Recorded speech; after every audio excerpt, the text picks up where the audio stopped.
Thank you, ma'am. Kasi na-enjoy ko po yung pagtuturo nyo. Welcome. Sobrang naintindihan ko po lahat. From basic to the bridge po. Tsaka dun sa mga parking. Especially yung parallel po. Kasi marami po akong nakikita na sobrang nahihirapan sa parallel. Yes, nahirapan sa parallel. So, Kasi yung ate ko po, parang 3 or 4 years na po siya nagda-drive. Hirap pa rin po siya sa parallel talaga. ganun. Opo.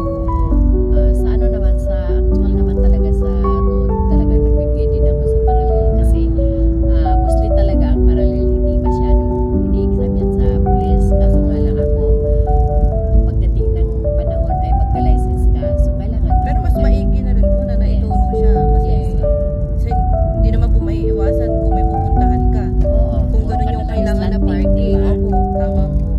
Eh, hindi naman po lahat na parking dito sa highway is slanting. Yes. At hindi rin lahat garage. Marami akong yung nagpapaturo ng parallel talaga.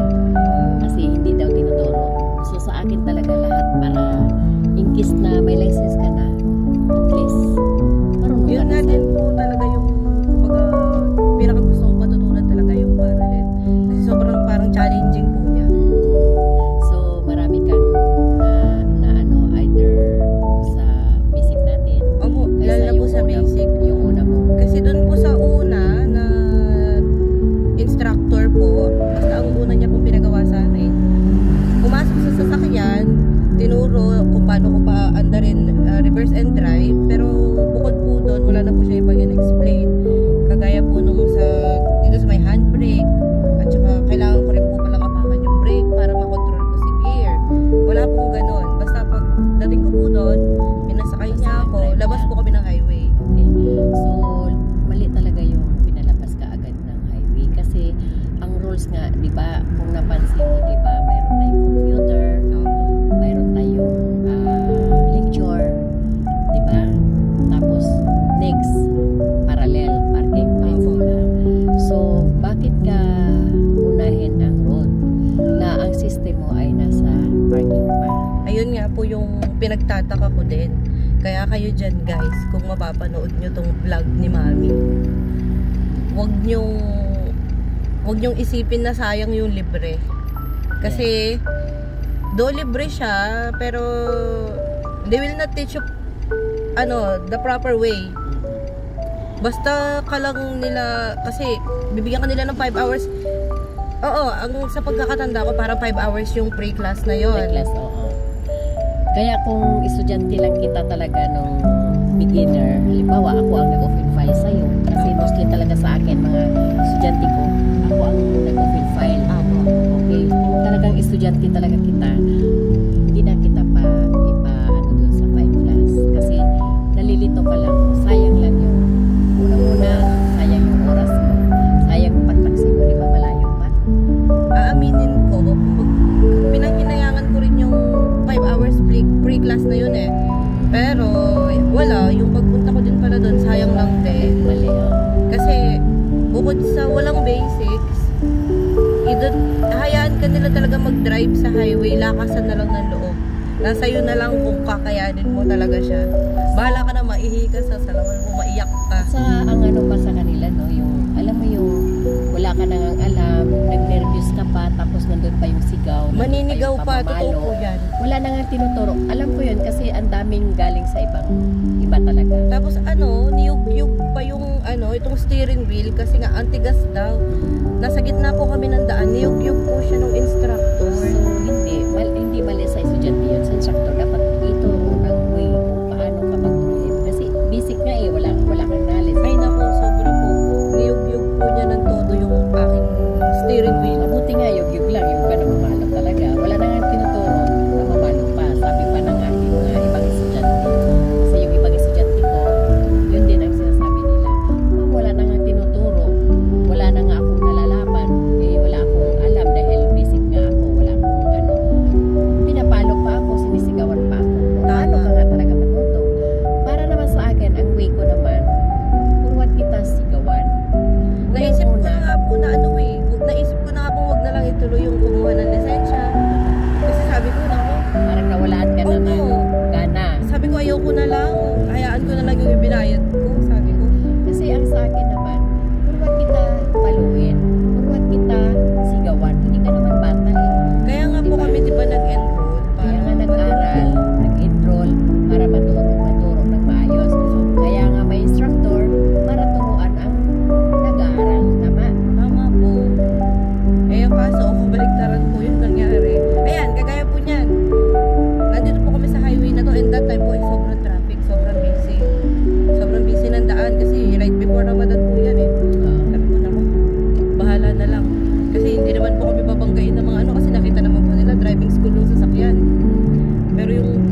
lang tinuturo, bakit ano? Tapos sinabihan pa ako, sabi ganyan, yung mga ibang tinuruan ko, 30 minutes lang, marunong na. Sabi ko sa isip ko, naku, imposible.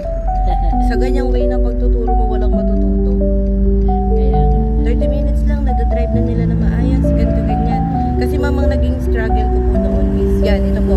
Ito pong aking truck. Medyo nalilihis-lihis po ako. At saka rin nga po yung accelerator at saka yung brake po. Siguro nga po dahil po dito sa suit ko na sandals. So hindi ko siya masyado makapapo talaga. yes, ang akin naman talaga, darling, ang ayaw ko lang talaga. Actually, marami talaga ang nag-ano sa akin, mga ibang lahi. Ethiopia, Arabic, or international. Kaso nga lang, mas gustuhin ko yung mga kabayan. Kasi, ang kabayan kasi, dahil ito nga ang akin, ayaw ko yung may attitude. Kasi ako talaga, nakita mo, sita ako agad. Tinuro ko na sa'yo lahat, at sita ka ako agad. Kasi, ayaw ko yung marami kang nagastos ng malaki, tapos wala ka natutunan, di ba? So, pangit yung ganyan na sitahin ko. Halimbawa, sinita kita, tapos sasagutin mo ako na, kaya nga sinita kita dahil balik, di ba? Para naman din sa iyo yan, hindi naman para sa akin. Ngayon, sasagutin pa ako, tinuro mo na yan dati, panay sita. Eh, siyempre, Kasi mali. mali, di ba? So, yun lang ang akin. Yung, palo lang tayo sa rules talaga. Kasi kung magpalo ka dito sa, alam mo sa totoo lang, napakaswerte natin dito na natuto tayo mag-drive dito sa UAE kasi napakahigpit, napakaganda ang rules nila, tama? Kasi asan ay sadali lang, asan pala tayo, Diretso lang straight po. lang. Tapos may U-turn tayo doon sa may sa may stoplight Opo. or dito lang. Hindi ba? Dito lang po siya. Sa right lang po tayo. Stay lang po tayo sa right. Okay, tapos mayroon doon U-turn, di ba? May U-turn naman po doon. Pero hindi po na tayo mag-U-turn eh. Kasi Ay. dito po ako sa side na. Dito ka sa may right hands dito sa okay. Palabas na po siya dito ng Alger. So ngayon, masaya ka. Opo. Marami po akong natutunan. So yung yung ating basic basic, ano mo lang yan kasi Lalo na yung sa parking. Yung parking po talaga kasi yun yung na-expect ko talaga na matutunan po muna. Kasi sabi ko nga po, zero knowledge po talaga ako sa pagmamaneho. Kahit ano po yan, wala po akong alam i-drive. wala talaga zero talaga.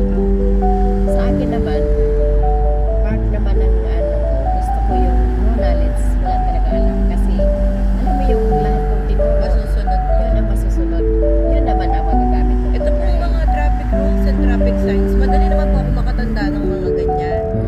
Kasi ang bilis ko nga din pong napasayan. Hindi ko lang, uy, pati din po dun sa may theory class namin. Hindi po, never po sila nag-explain. Wala pong explain. Nag-relay na lang po ako dun sa booklet. Doon sa pagpunangan. Sinaga ko na lang, pinasa ko na lang. Dapat talaga, memorize mo na lang lahat kasi Sa awa naman ng Diyos ko. although hindi yung lahat na lalabas pa iba-iba ang lalabas sa computer, di ba? Sa awa po ng Diyos, naka 28 po ako na score. Good. Pass Sabi ka ko, agad. dun pa lang po sa may theory na yun, sabi ko, ay naku, ayoko na. Kasi walang nagtuturo ng maayos. Sabi ko sa ate ko, kaya ayoko na lang tutuloy pa.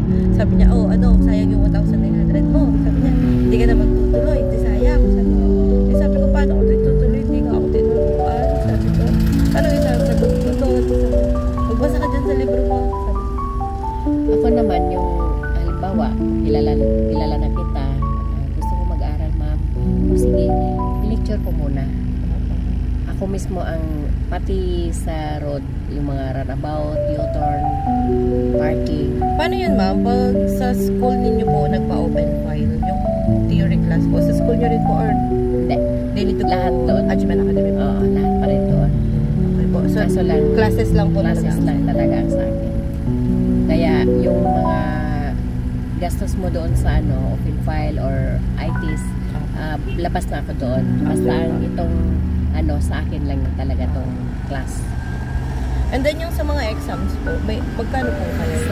Dito sa sa garage parking 150 ang babayaran mo bago ka mag-exam.